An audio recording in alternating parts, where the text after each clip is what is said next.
As crianças são frequentemente afetadas por doenças virais, como resfriados e gripes. Estudos estimam que crianças em idade escolar contraem cerca de 6 a 10 resfriados por ano. Existem outras doenças que podem abalar a saúde dos pequenos. E no Viver é Melhor de hoje, vamos saber como proteger as crianças contra doenças frequentes no retorno às creches e escolas. Esse também tem sido um desafio aí na sua casa, uma preocupação. Hoje nós vamos conversar sobre esse assunto tão presente na vida das famílias. Sejam bem-vindos ao Viver é Melhor, que está começando pela Boa Vontade TV. Deus está presente, viva Jesus, em nossos corações para sempre. Ao seu coração, as nossas boas-vindas com as nossas palavras de boa vontade, a saudação legionária, sempre reforçando essa disposição de fortalecer o nosso coração, de melhorar o nosso bem-estar de forma integral, que é como nós pensamos saúde aqui na Boa Vontade TV. Cuidar do espírito, da alma, da essência, como você quiser chamar. Cuidar também da saúde mental, cuidar da saúde física e da interação com as pessoas, da importância de nós cuidarmos uns dos outros. É sempre bom falar sobre como é possível promover saúde para nós e para todos. E esse é o nosso convite a você que está nos acompanhando. Desde já, o nosso convite, a nossa convocação para você participar do Viver é Melhor. Se você tiver na sua casa crianças prestes a voltar às aulas ou já voltaram para a escola, todo ano fica com aquela preocupação, já vai começar aquela temporada de novo, virose, resfriado, pronto-socorro. Tem alguma pergunta para fazer? Esse é o momento. Fique à vontade, 99801-1242, código de acesso 11. Você pode também sugerir temas, contar para a gente quais são os assuntos que gostaria de ver aqui no programa e participar sempre do Momento Ecumênico de Prece pela saúde do corpo e da alma. É um momento que nós nos juntamos aqui, nos unimos para pedir por aqueles que nós amamos. Quem é que não tem uma criança em casa que, independentemente da tradição religiosa, ou mesmo quem não tem tradição religiosa, mas em algum momento deseja do fundo do coração o melhor para aquela criança, proteção, saúde, felicidade. E nós podemos fazer isso juntos aqui, um momento ecumênico de oração do Templo da Boa Vontade. Para você participar também, o WhatsApp é o mesmo, é só entrar em contato com a nossa produção, 99801-1242, código de acesso 11. A gente vai receber agora o nosso convidado, que é o amigo especialista das famílias, aquele que socorre as mães, os pais, avós, avós, nos períodos, especialmente de início de ano, na volta às aulas. A gente tem aqui daqui a pouco o outono, pediatra é muito acionado nessa época do ano. A gente conversa hoje com o Dr. Flávio, nosso convidado. Doutor, boa tarde, seja bem-vindo ao Viver é Melhor. Boa tarde a todos, agradeço o convite, Camila, e a oportunidade. Dr. Flávio Giribella, nosso convidado de hoje, pediatra, médico pelo Centro Universitário da Faculdade de Medicina do ABC, com residência em pediatria pela Santa Casa de Misericórdia de São Paulo, com residência em nutrologia pediátrica pela Unifesp, Universidade Federal de São Paulo, possui título de especialista pela Sociedade Brasileira de Pediatria e é pediatra na rede de saúde Dr. Consulta, nosso convidado de hoje. Doutor, eu vou pedir para o senhor explicar para a gente o que é que faz do ambiente escolar ou da educação infantil, berçário, creche, um lugar tão propício para a propagação de doenças, viroses e todas as doenças que são tão comuns nesse período. É uma pergunta muito interessante, também uma pergunta recorrente. Por que a criança, quando ela vai para o ambiente de creche ou de escola, ela adoece tanto? Ela primeiro vai ter contato com um vírus que ela não estava acostumado no ambiente familiar. Uma outra questão muito importante para se frisar para os pais e cuidadores, que essa criança ela tem uma imunidade em desenvolvimento, principalmente nos primeiros 1000 dias de vida, que envolve o período de 73 dias de gestação até 2 anos, que é o período que elas começam a ficar mais suscetíveis, em média de 6 a 10 infecções virais por ano. É muito comum até o questionamento de pais e cuidadores se essa criança tem algum problema de imunidade, mas muitas vezes ela está produzindo a imunidade dela. E o que entra de fato, né, que se soma para as doenças serem mais prevalentes no ambiente de escola, é o risco de contaminação com objeto, secreções respiratórias, compartilhamento de brinquedos. Lembrar que as crianças pequenas, além dessa questão da imunidade, elas têm maior, elas estão em fase oral, levam muito a mão na boca, objetos na boca. Muitas não sabem lavar as mãos. E aí a gente vê uma soma de fatores, as crianças compartilham objetos. Quem é que não teve filho, por exemplo, no início da vida, que não viu, de repente, trocando chupeta, compartilhando copo, mamadeira, colher. E aí a gente vê que é o ambiente propício para compartilhar também as bactérias, os vírus, as doenças todas. E aí, doutora, eu me lembro aqui de um conflito que muitas mães, muitas famílias enfrentam nesse período, que é as mães que têm essa condição de ficar com o filho em casa nos primeiros anos de vida para proteger, para evitar que ele tenha contato com tudo isso. Mas outras pensam assim, mas será que ele vai desenvolver a imunidade se não tiver contato com esses outros vírus e bactérias? Porque a imunidade precisa ser testada, digamos assim. Realmente, doutor, há casos em que ficar em casa é melhor? Ou esse processo de adoecer no ambiente escolar faz parte da maturidade da criança, do amadurecimento da imunidade da criança? É um questionamento muito interessante, né?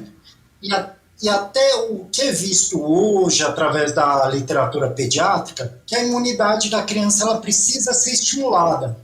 Então, além dos benefícios já sabidos da escola em termos de educação, sociabilização, proteção e nutrição, tem também esse benefício de médio a longo prazo da formação da imunidade. Então, o sistema imunológico, quando ele vai ter contato com vírus, com antígeno, ele acaba mandando uma mensagem para uma célula de defesa chamada linfócito T. Essa é uma célula de memória, que quando o organismo infantil tiver novamente esse contato, ele vai estar preparado para esse novo agente, a criança não vai adoecer. Então, vale muito a pena a criança ir para a escola. Quando que se faz o afastamento?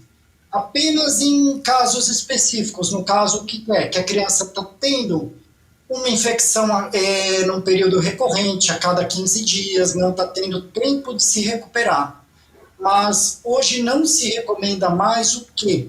Que a criança fique em casa para se evitar que fique doente, porque esse processo fatalmente ele vai ocorrer em fase mais tardia. Até tem uma teoria, né, denominada teoria da higiene, fizeram estudos em roedores nos países nórdicos e viram o quê? Que os roedores que não tinham contato com os antígenos, com vírus e bactérias, eles hiperestimularam a imunidade. Então desenvolveram uma hiperimunidade, uma autoimunidade.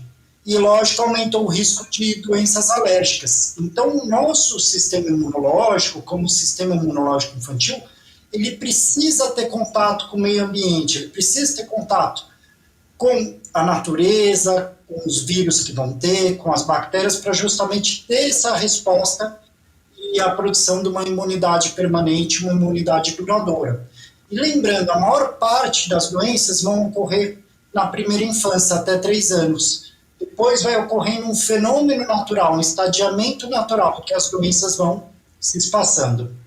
E é esse o ponto que fica como conforto para as mães. Quando a gente fala com as mães que têm crianças menores, olha, vai passar, esse momento vai melhorar. E é mais ou menos com uns 3 anos que isso começa a se tornar menos frequente. E aí a gente já espera que a incidência, que a gente viu ali no destaque, de 6 a 10 casos de infecções respiratórias, de problemas durante o ano, que diminua já, não é, doutor? Exato. Depois dos 3 anos, em média, vai em média de 3 a 5 infecções por ano. E é importante lembrar aos pais e cuidadores também do ambiente escolar, que a maioria das infecções em pediatria são benignas. 80% das infecções são de origem viral. Apenas 20% são de etiologia bacteriana que demandam o uso de antibiótico. Mas é muito importante também orientar em se identificar os fatores de gravidade, tanto nas infecções virais como bacteriana. Então, quando uma criança deve evitar transitoriamente de ir para a creche? Quando tiver muito prostrada, uma febre que não cede, não estiver ingerindo líquidos, está tendo perdas diarreicas muito importantes. Esses fatores, doutor, eles precisam durar há quantos dias? Porque às vezes uma criança tem um episódio de diarreia, às vezes vem uma febre e depois não volta. Quantos dias de sintomas para procurar, por exemplo, um pronto-socorro? Olha, em média, né, uma infecção viral, ela dura até 72 horas. A febre que não espaça em 72 horas, a citar o exemplo, uma febre de 6 horas, ela vale a pena procurar o pronto-socorro. Um outro quadro também que é muito comum, as síndromes gastrointestinais, quadro de vômito incoercível, isso é, vômito que a criança ela toma o líquido e vomita logo em seguida. E os pais não conseguem, via domicílio, mesmo utilizando a ondansetrona, ou outro antiemético, eles não conseguem hidratar a paciente. Aí vale a pena ir dar o pronto-socorro infantil. Doutor, das infecções, as respiratórias são as mais comuns quando a gente fala nas crianças e no ambiente escolar? Exato. Por estatística, elas são as mais comuns. Também são, Camila, as mais fáceis de se adquirir, porque no ambiente escolar o contato interpessoal é muito próximo e as crianças têm um grau de, principalmente as crianças menores, têm um grau de dependência muito grande dos cuidadores. Isso aumenta o contato interpessoal. Daí também vale a recomendação de prevenção, né, que deve ser ensinado desde o domicílio e supervisionado na escola, a lavagem das mãos, que é um método fundamental para se evitar fomites e contaminação indireta, né? Levar a mão na boca e adquirir um vírus ou uma bactéria. Quando uma criança está com uma infecção respiratória, todas as vezes ela precisa ir ao pronto-socorro? Na verdade, a gente já sabe que não, que a orientação é para a gente aprender a identificar, mas quando é que o senhor recomenda, quais são os sintomas que podem ser administrados só em casa e quando é que o senhor indica que vá ao pronto-socorro para uma avaliação, se não pode ser uma coisa um pouco mais grave, como uma bronquiolite, uma pneumonia? Olha, é uma pergunta excelente. Doenças respiratórias leves, como tosse, coriza, algumas medidas os pais podem realizar em casa, como lavagem nasal com soro fisiológico, que hidrata a mucosa nasal, tira a obstrução da via aérea superior da criança, a inalação com soro fisiológico, a utilização de xarope de mel com própolis. A criança que ela mantém o quadro de tosse e ela não está cansada para andar, para respirar e ela está em bom estado geral, ela pode ficar em casa, ela pode receber um acompanhamento ambulatorial do pediatra dela. Porém, há outros quadros em que as crianças necessitam de avaliação no pronto-socorro, como criança que apresenta cansaço para brincar, aquela criança que a mãe ou o pai percebeu que está fora do normal dela, ela só quer ficar no sofá, ela está hipoativa, ela demonstra 2 sinais que é muito importante que nós pediatras sempre ensinamos pais e cuidadores, que é a retração da fúrcula, dessa região aqui, e a retração das costelinhas, que ela está usando a musculatura acessória. Essa criança ela já está num quadro de desconforto respiratório, que pode até evoluir para uma insuficiência respiratória. Então, esse sinal é um sinal de alerta que os pais devem se dirigir ao pronto-socorro, independente do tempo de evolução da tosse ou daquela secreção respiratória. E aí, assim, essa família vai ficar mais tranquila, porque muitas vezes os pais acabam até aprendendo a lidar com os sintomas e demoram para ir para o pronto-socorro. Outras vezes vão logo no primeiro momento e também a gente sabe que isso acaba expondo a criança e a família. E aí é importante a gente ir aprendendo a lidar com a orientação do pediatra, que é quem nesse momento vai conseguir dar essa segurança para a família. Doutor, a gente tem também outras doenças que não são as respiratórias, mas que que se propagam com muita facilidade na infância, como a catapora, por exemplo. No caso da catapora, a criança realmente tem que ficar isolada. Exatamente, né? A varicela, ou conhecida colocalmente a catapora, ela é altamente contagiosa e ela merece um cuidado especial, principalmente essa criança tem que ser afastada, porque o vírus varicela zoster, o agente etiológico, ele é altamente transmissível. A catapora, ela leva transitoriamente na criança infectada uma imunodepressão. Então, essa criança, ela tem que ser afastada também para a proteção dela e das outras crianças. E lembrando que esse afastamento ele pode durar de 7 a 14 dias. Até as lesões que são pneumomórficas, né, a catapora se caracteriza por lesões em diferentes estágios, todas as lesões se tornam crostas. E aí simboliza que essa criança parou de transmitir a catapora. Lembrando que também durante o período de isolamento de contato respiratório da criança com catapora, ela não pode ter contato com gestante, porque há risco da infecção congênita pela catapora, que é uma infecção grave. E aí no próximo bloco a gente vai falar sobre imunização, a vacina que existe, por exemplo, para a catapora, e a gente vai falar um pouco também das outras vacinas. Vacina para gripe, a partir da idade que é recomendada, funciona, ajuda a reduzir a incidência dessas doenças? Qual é a indicação, por que é importante e quais outras medidas também podem ser tomadas para diminuir essas doenças e infecções tão comuns nesse período do ano, no início da volta às aulas, agora no início do ano letivo, depois das férias de julho. Aí a gente tem também inverno, outono, frio e primavera. Quem tem criança pequena acaba convivendo bastante com esse tipo de situação e no próximo bloco a gente vai tentar ajudar a encontrar medidas de prevenção. Peço licença ao Dr. Flávio, que vai continuar com a gente aqui ainda ao longo do Viver é Melhor, conversando. Se você tiver alguma pergunta, amigo telespectador, fique à vontade para registrar 99801-1242, código de acesso 11. De volta com o Viver é Melhor pela Boa Vontade TV. Nós estamos conversando hoje sobre as doenças respiratórias e as infecções mais comuns no ambiente escolar. Na verdade, que a criança muitas vezes leva para casa, mas quando acontece a volta às aulas, a gente sabe que a incidência aumenta. E a gente está falando hoje sobre quais são as principais. Quando ir ao pronto-socorro, quando ficar em casa, quando tem que ficar em casa e quando pode ir para a escola. Dúvidas que são do cotidiano das famílias. A gente retoma a conversa com o nosso convidado, Dr. Flávio, que está trazendo para a gente hoje a experiência do pediatra orientando as famílias, Dr. Flávio Chiribella, pediatra. Doutor, no bloco anterior a gente falava sobre essas doenças, quando melhor, e aí a minha pergunta agora nesse bloco, a gente pensando em prevenção. O calendário vacinal que a gente tem no nosso país, ele ajuda a diminuir a incidência e a gravidade dessas infecções comuns na infância?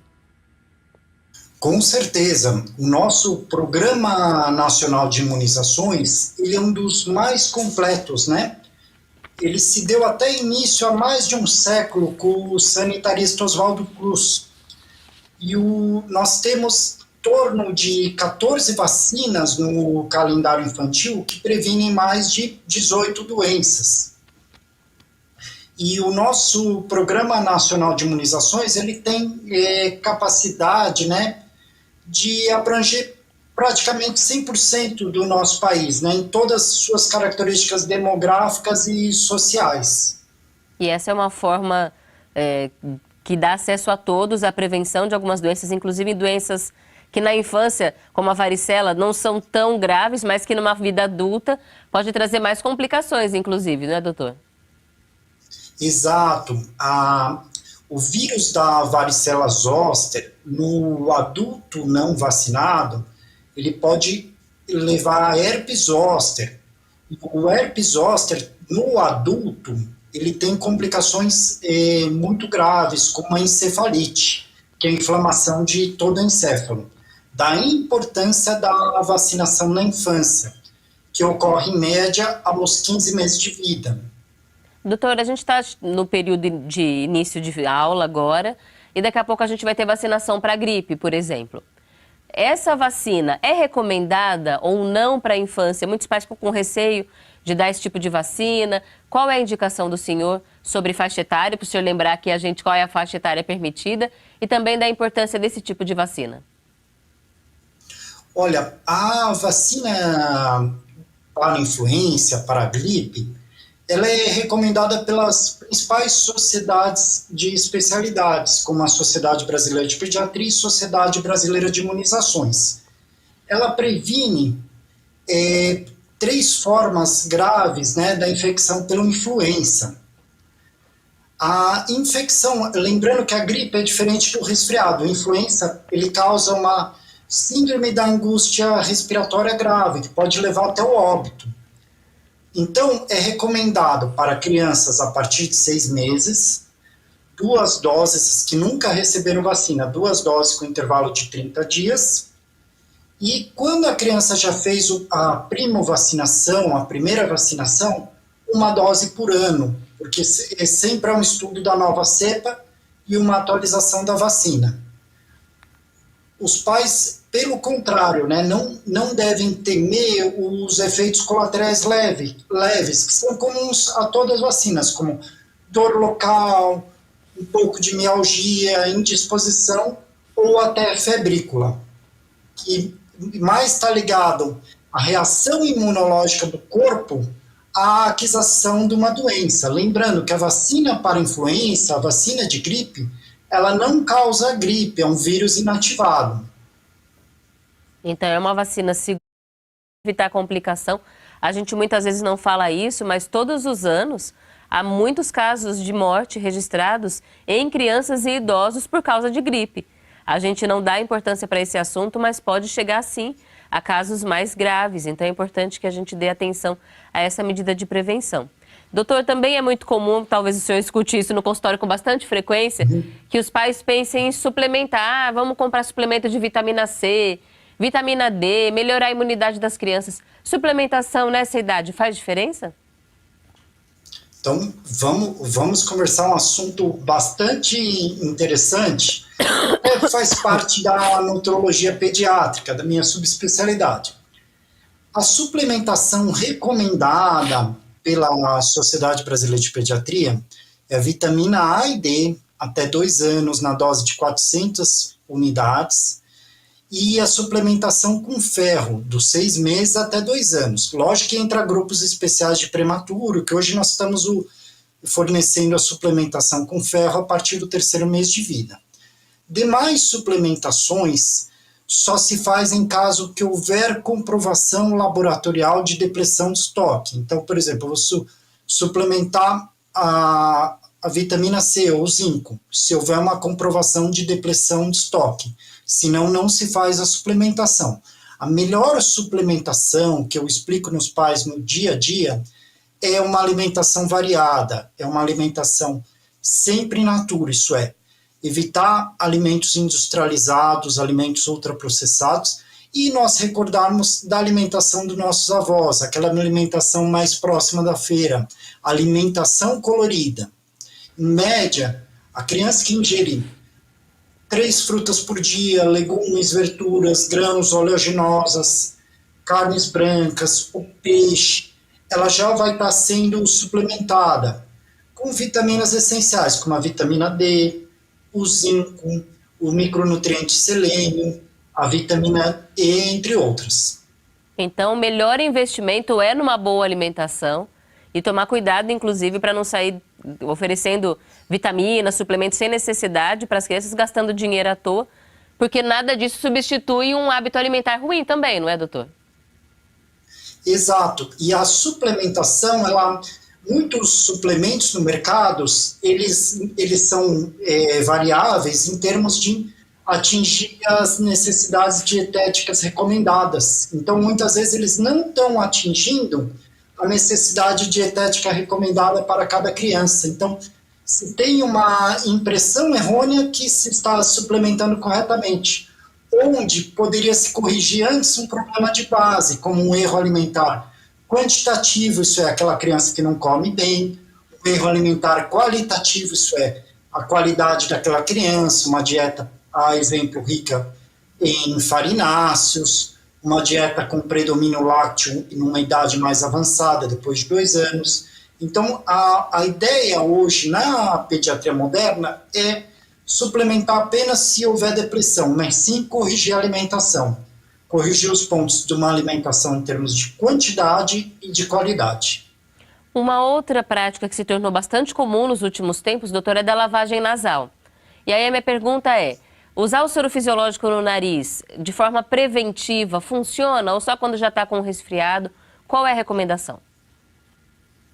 Olha, a recomendação da Sociedade Brasileira de Otorrinolaringologia é realizar a lavagem nasal, né?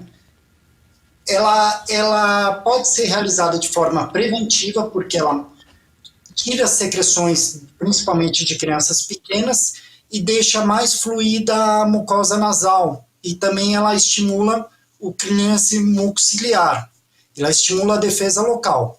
Quando já está no período de doença, no período de patogênese, ela também é válida para tratamento, porque a lavagem nasal, ela ajuda a defesa mucociliar, ela justamente tirar os debris celulares, tirar o resto celular daquele combate que houve contra o vírus ou contra a bactéria que estava se instalando na nasofaringe.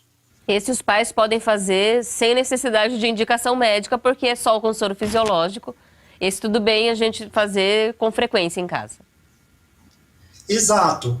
O que a gente só orienta, né, é a forma, né? Então sempre ter uma asepsia correta e dependendo da idade da criança vai variar um pouco a quantidade de soro, né?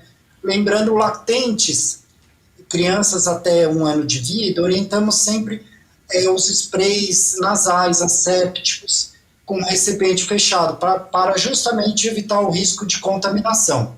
Já as crianças maiores, depois de 5 anos, pode usar aqueles frascos maiores de soro fisiológico para lavagem, em média 10 ml em cada narina. Isso ajuda a recuperação, né, e até a prevenção de diversas doenças respiratórias, como as sinusopatias. Para concluir, doutor, eu queria que o senhor falasse sobre higiene das mãos. Em algum momento o senhor falou assim, as crianças ainda não sabem lavar as mãos. A gente teve no período da pandemia, criou o hábito de usar álcool em gel, inclusive as crianças. Elas ainda devem levar, por exemplo, álcool gel para a escola, ou a gente usar essa alternativa para tentar diminuir a infecção pelas mãos sujas? Olha, é uma pergunta que está ligada, né, justamente à prevenção, ao período de pré-patogênese, né? Foi um aprendizado coletivo que tivemos, né, na era Covid e agora vivenciando a era pós-Covid. Fundamental, então, treinando as crianças pequenas e até é um papel tanto das famílias quanto da escola, ensinar a lavagem das mãos, com água e sabão, tempo mínimo de 20 segundos, lavar bem a palma das mãos, o dorso das mãos, os dedos e deixar o sabão agir antes de enxaguar. E o álcool gel? O álcool gel ele é um adjuvante, mas não um substituto da lavagem das mãos. O álcool gel ele ajuda, ele inativa o capsídeo viral e as bactérias, mas ele não serve para sujidade, isso é, a mãozinha suja, brincou no pátio, tem sujidade, o ideal é lavar. Mas eu posso usar álcool gel também para somar o efeito? Pode, lembrando que a concentração de álcool gel tem que ser 70%, e também um álcool gel que contenha uma boa hidratação, para evitar a desidratação das mãos. Esses métodos se somam para justamente evitar a colonização bucal e da nasofaringe. Doutor Flávio, muito obrigada pelas informações que o senhor nos trouxe hoje, orientação às famílias. Seja sempre bem-vindo à Boa Vontade TV. Eu agradeço a todos e agradeço pela participação. Uma ótima tarde. Muito obrigada, uma boa tarde ao Dr. Flávio Giribella, pediatra, médico pelo Centro Universitário da Faculdade de Medicina do ABC, com residência em pediatria pela Santa Casa de Misericórdia de São Paulo, residência em nutrologia pediátrica pela Unifesp, Universidade Federal de São Paulo, Possui título de especialista pela Sociedade Brasileira de Pediatria e é pediatra da Rede de Saúde, Doutor Consulta, nosso convidado hoje.